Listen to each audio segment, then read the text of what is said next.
시편 13편 1절부터 6절 말씀까지입니다. 여호와여 어느 때까지니까 나를 영원히 잊으시나이까? 주의 얼굴을 나에게서 어느 때까지 숨기시겠나이까?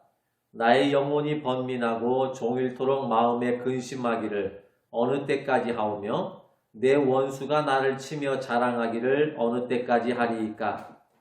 여호와 내 하나님이여 나를 생각하사 응답하시고 나의 눈을 밝히소서.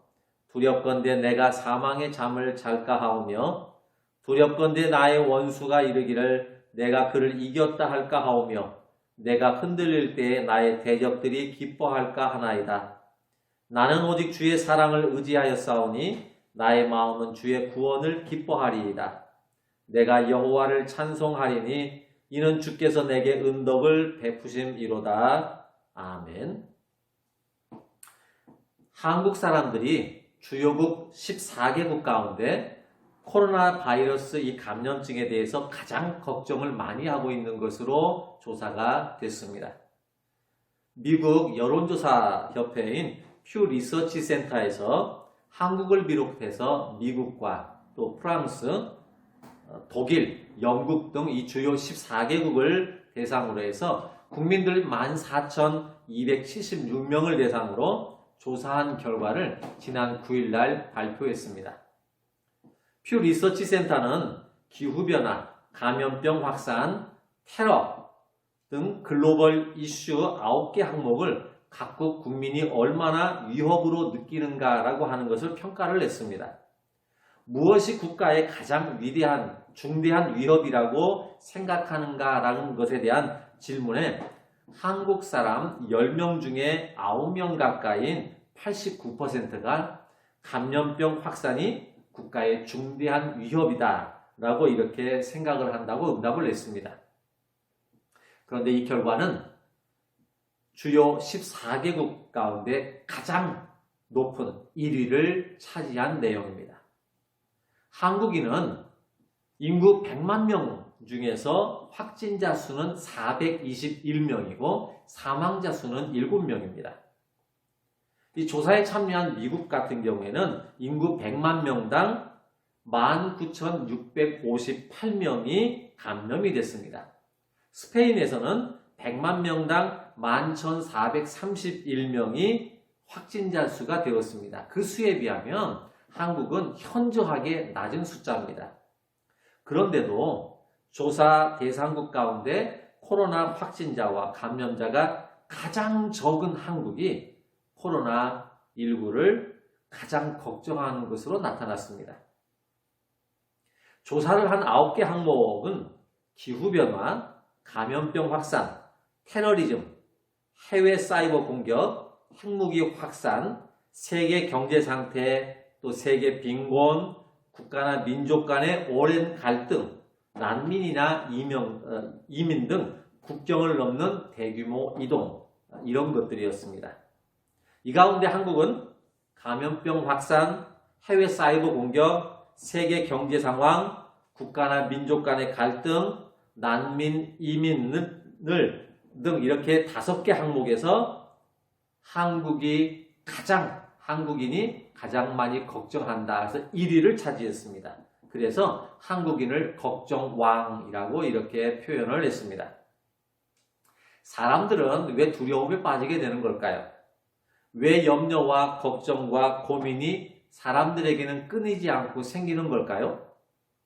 여러 가지로 안전하지 못하다는 생각, 또 이대로 가면 사태가 점점 더 심각해질 수도 있다는 생각, 내가 걱정하고 내가 염려하는 것들을 해결할 수 있는 방법이 없거나 이를 대처할 만한 다른 길이 없다고 느껴지면 염려와 걱정을 넘어서 두려움을 갖게 된다고 생각을 합니다.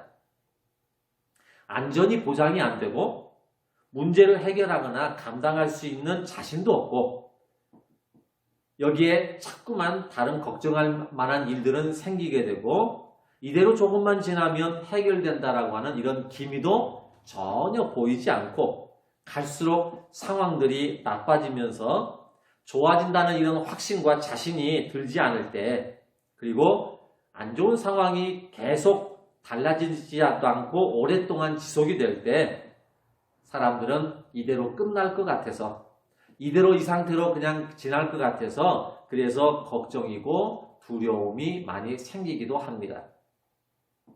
그런데 아무리 봐도 오히려 옆에 있는 사람이 더 걱정스러울 정도인데 정작 본인은 태평한 사람이 있습니다.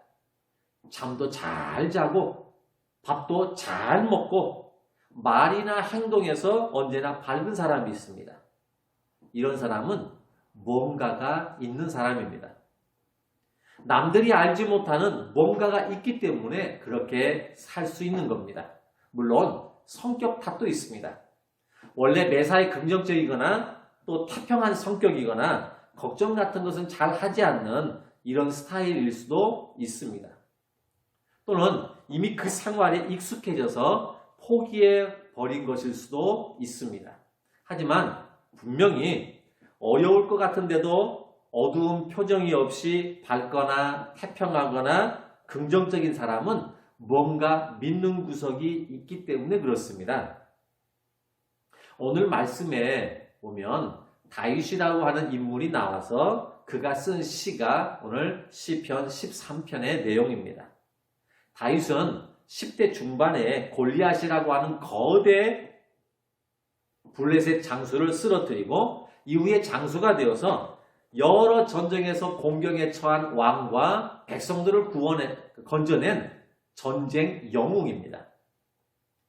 왕에게 자주 악귀가 들어서 그래서 악귀가 한번 돌기 시작하면 두통이 너무 심해서 견딜 수가 없이 바닥을 굴러야 되는 이런 모습이 종종 있는데 그때마다 이 다윗이 찾아가서 악기를 연주하면서 찬양을 하면 희한하게도 이 악귀가 잠잠해지거나 떠나기도 했습니다.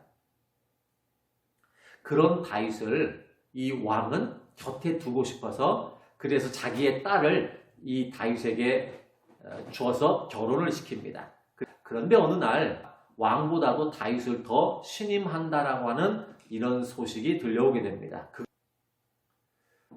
이것 때문에 사울이 고민을 하다가 결국은 시기심 때문에 다윗 저놈을 그대로 뒀다가는 아마 저놈이 반역을 일으켜서 나를 죽일 것이다 라고 생각을 해서 선수를 치기로 했습니다. 다윗을 죽이려고 작정을 했습니다.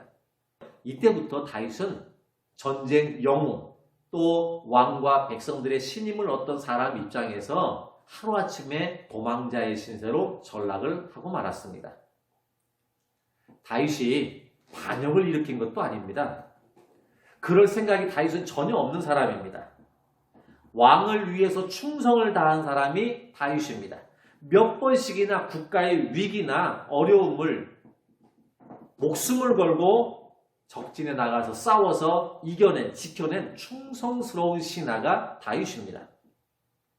그런 자신을 시기심 하나 때문에 죽이려고 하는 왕, 게다가 사람들은 다윗이 더 신뢰감도 가고 더 강하다라고 믿고 있었는데 그런 다윗이 사울을 피해서 도망을 가니까 이미 대세는 왕에게로 기울었다라고 생각을 했습니다. 그래서 다윗에게 가까이 있던 친구들이나 또 측근들이 다윗을 버리고 왕과 합세를 해서 다윗을 잡겠다는 것입니다. 다윗의 입장에서 본다면 한마디로 열불날 일입니다. 국가의 위기와 어려움이 있을 때는 다윗을 전장에다가 내세워서 나가서 싸우게 하더니 이제는 시기심 때문에 다윗을 죽이려고 쫓아옵니다. 그런 왕에 대한 배신감 그리고 함께 지내면서 신뢰를 바탕으로 쌓아왔던 이런 측근들 가까운 친구들 이런 사람들이 하루아침에 자신을 배신한 이런 모습을 보면서 다윗의 입장에서는 한마디로 철저하게 버림받았다라고 하는 이런 생각이 당연히 있어야 됐겠죠. 그래서 다윗에게 복수심, 또 우라가 치미는 것, 증오심, 사람들에 대한 불신, 이제는 더 이상 사람들을 믿을 수 없는 이런 마음까지 들 법도 합니다. 그런데 다윗에게는 그런 면이 하나도 보이지 않는다는 겁니다. 여전히 자기를 죽이려고 쫓아오는 사울에 대해서는 존중감과 존경심을 가지고 있습니다. 자신을 배신한 사람들에 대해서는 긍휼히 여기는 마음을 가지고 있고, 자신을 욕하면서 계속 더 힘들게, 정신적으로도 힘들게 만드는 이런 사람들에게는 오히려 자비를 베푸는 이런 모습들이 다윗에게 있습니다.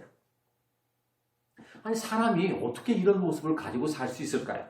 지금 다윗이 이 시편 13편을 쓰고 있는 이 상황은 다윗이 도피 생활을 한 지 10년이 되고 있다는 사실입니다.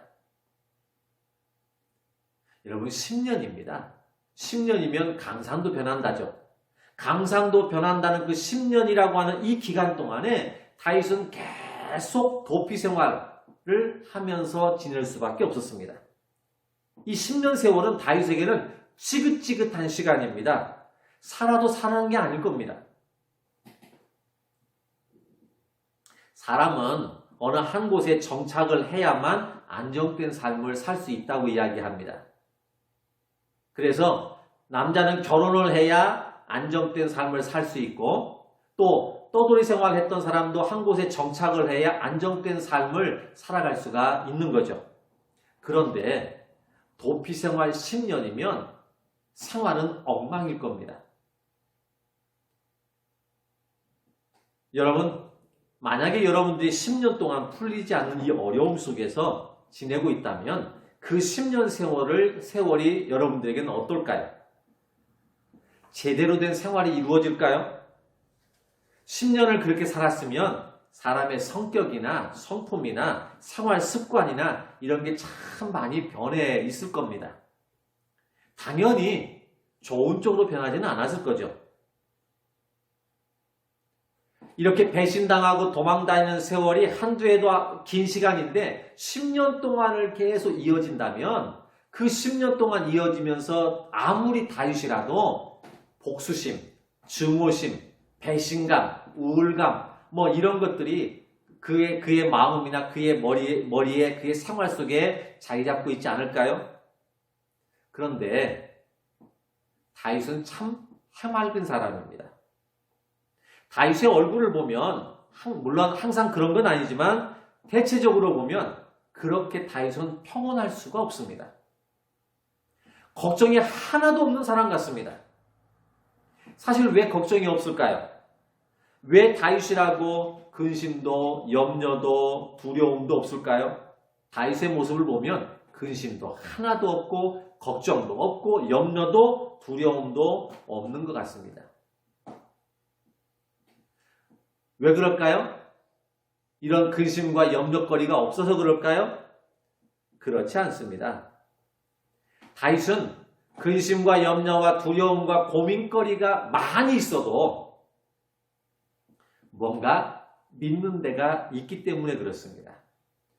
다윗이 믿는 건 하나님께서 자신의 편에 서서 자신을 살펴주기 때문이라고 하는 바로 이것이 다윗이 믿는 구석입니다. 왜 걱정이 없을까요? 걱정은 많아도 하나님께서 나를 살펴주시고 지켜주시고 나를 건져주시고 나를 세워주시는 바로 이런 모습이 있기 때문에 그런 염려와 걱정은 하나도 얼굴에서 찾아올 수가 없더라는 겁니다. 그래서 다윗이 그의 시편 가운데 보면 이런 고백을 할 수가 있게 되는 겁니다. 시편 40편 2절하고 3절 말씀해 보니까 나를 기가 막힐 웅덩이와 수렁에서 끌어올리시고 내 발을 반석 위에 두사 내 걸음을 견고하게 하셨도다. 새 노래를 곧 우리 하나님께 울릴 찬송을 내 입에 두셨으니 많은 사람이 보고 두려워하여 여호와를 의지하리로다. 여기서 기가 막힐 웅덩이라고 하는 것은 깜짝 놀랄 만한 대단한 충격적인 이런 말이 아니라 사람이 보기에는 도저히 살아날 수 없는 위기의 상황, 이 상황을 기가 막힐이라고 하는 그러니까 사람이 보기에는 도저히 살아날 수 없는 이 위기의 상황에서 하나님은 나를 건져주시고 이로 인해서 내가 하나님을 찬송할 수 있는 상황으로 나를 만들어 주시다니 그래서 내가 더욱 하나님을 의지합니다. 이런 고백이 나오게 되는 것입니다. 물론 이런 고백이 나오기까지는 그동안 철저하게 하나님 앞에 기도하고 회개하고 말씀 붙들고 하나님을 의지하는 이 믿음을 이어왔기 때문에 하나님을 바라보는 나의 시선과 나를 바라보시는 하나님의 그 시선이 서로 마주쳤기 때문에 그것이 가능한 고백인 것입니다. 그래서 다윗은 하나님이 나에게서 눈을 돌리지 않으셨으면 좋겠다. 하나님이 나에게서 눈을 돌리지 않으시고 나에게서 등을 돌리지 않으시기 위해서 그런 확실한 믿음을 갖기 위해서 확고한 믿음을 세울 필요가 있었습니다. 그래서 다윗은 시편 51편 10절하고 11절 말씀에 보면 하나님이여 내 속에 정한 마음을 창조하시고 내 안에 정직한 영을 새롭게 하소서. 나를 주 앞에서 쫓아내지 마시며 주의 성령을 내게서 거두지 마소서. 다윗은 항상 이런 기도를 하면서 하나님의 얼굴에서 내가 벗어나지 않기를 바랬습니다. 하나님의 시선과 나를 바라보시고 살피시는 하나님의 시선과 하나님을 바라보는 나의 믿음이 서로 마주쳐서 그래서 내가 어떠한 상황에도 기가 막힐 웅덩이에서 나를 건져주시는 하나님을 체험할 수 있도록 하나님 내 안에 정직한 영을 새롭게 해주시옵소서. 주의 성령을 거두지 말아주시옵소서. 이렇게 고백하는 겁니다. 그러면서 나온 또 다른 고백이 있죠. 바로 시편 23편입니다. 여호와는 나의 목자시니 내게 부족함이 없으리로다. 그가 나를 푸른 초장에 누이시며 쉴 만한 물가로 인도하시는도다. 이 시편 23편은 힘들고 어려운 이런 상황들이 계속 진행이 됐지만 이 힘들고 어려운 상황을 그때그때마다 하나님을 의지해서 무사히 잘 넘겼습니다. 그런데 넘긴 것만으로 끝나는 게 아니고 지나온 그 힘든 상황을 지나고 난 다음에 어떻게 해서 이 상황이 변했을까? 어떻게 해서 이 상황이 해결됐을까? 하는 모습들을 다윗은 뒤돌아보는 시간을 많이 가졌습니다. 그렇게 생각할 때마다 다윗이 고백한 마지막으로 결론적으로 내리는 그의 고백은 이렇습니다. 내가 사망의 음침한 골짜기로 다닐지라도 해를 두려워하지 않을 것은 주께서 나와 함께 하십니다. 주의 지팡이와 막대기가 나를 안위하시나이다. 이게 지나온 삶을 쭉 돌아보니까 하나님이 나를 붙드시고 하나님이 나를 지켜주셔서 하나님이 나를 살펴주셔서 이게 가능한 일이구나 라고 하는 이런 생각의 고백을 표현한 것입니다.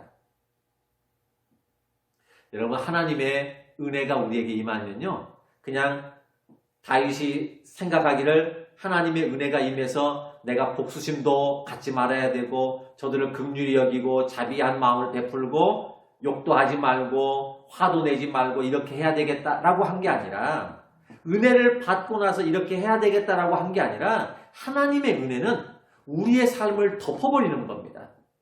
은혜가 내 안에 주어져서 은혜가 내가 주어졌으니까 이렇게 하지 말아야지 이렇게 살아야지라고 생각하는 게 아니라 하나님의 은혜가 내게 주어지니까 내 삶 전체를 다 뒤집어 엎어서 그래서 다른 생각이 나지 않는 거예요.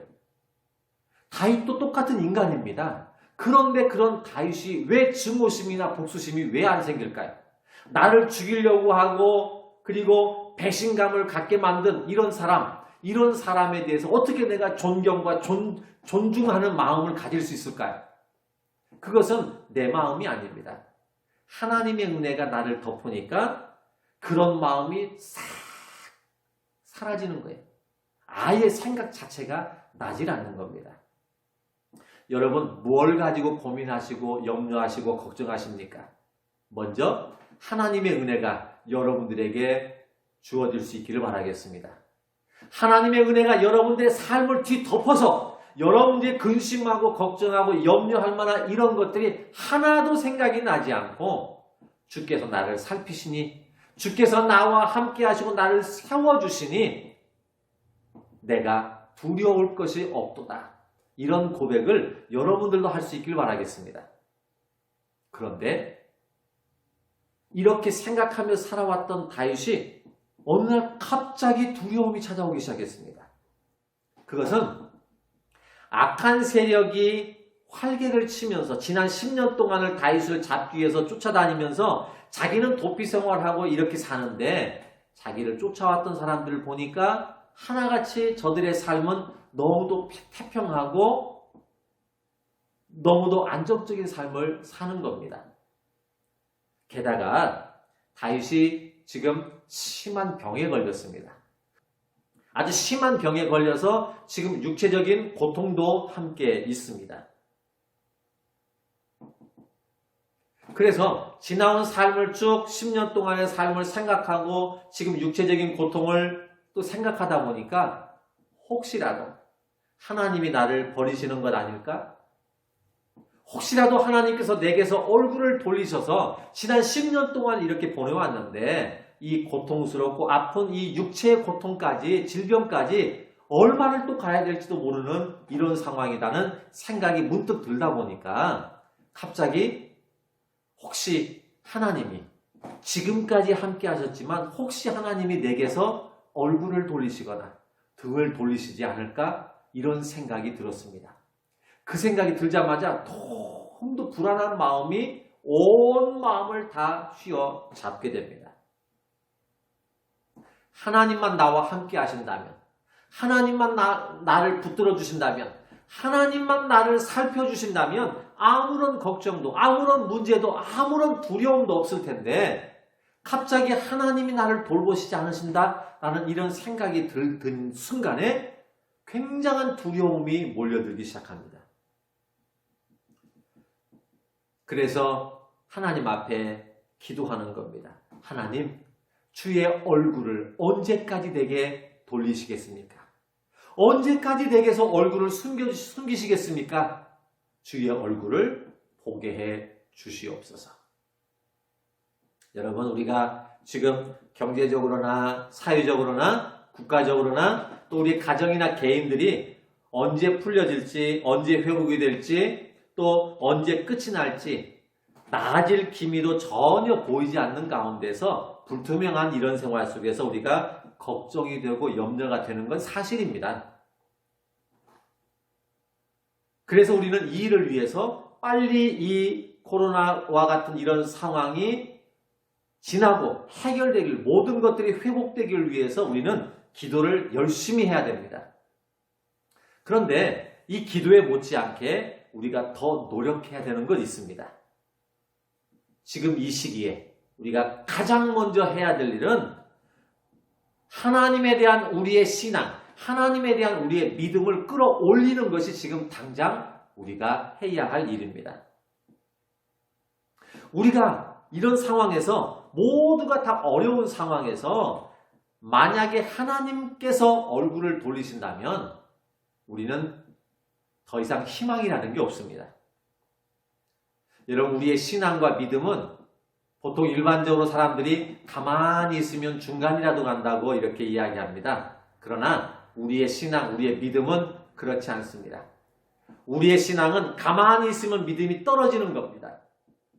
우리의 믿음은 가만히 있으면 식어지고 떨어지는 것이 우리의 믿음이고 신앙입니다.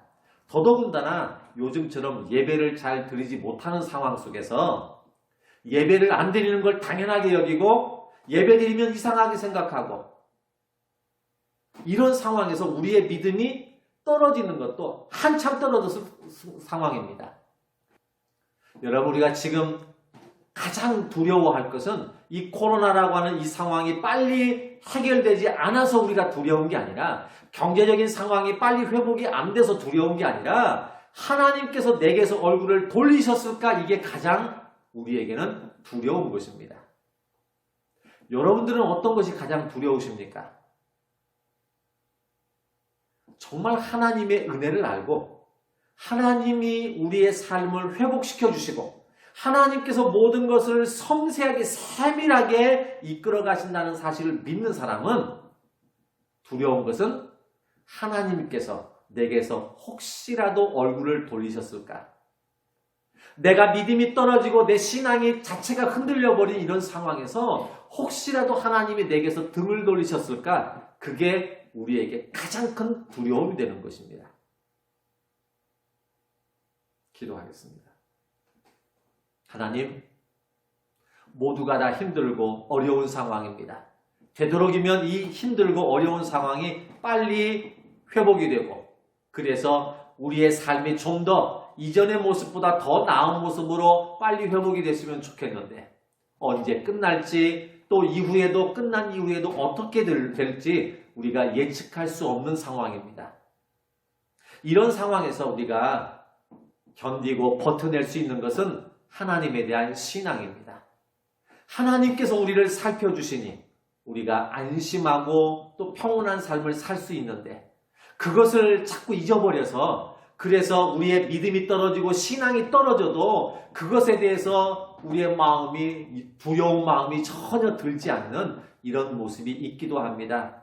지금 당장 지금 바로 우리에게 필요한 것은 하나님에 대한 신앙 회복이요 믿음 회복인데 이 믿음 회복을 위해서 보통 열심히 우리가 노력하지 않으면 안 되는 일인데 여전히 태평하고 여전히 마음 놓고 있는 이런 우리들에게 하나님 깨우쳐 주셔서 지금이 하나님을 만날 만한 때고 지금이 하나님을 찾을 때고 지금이 하나님께서 내게서 얼굴을 돌리셨을까 가장 염려해야 될 때라고 하는 것을 생각하게 해 주셔서 그래서 여호와는 나의 목자시니 내가 부족함이 없으리로다.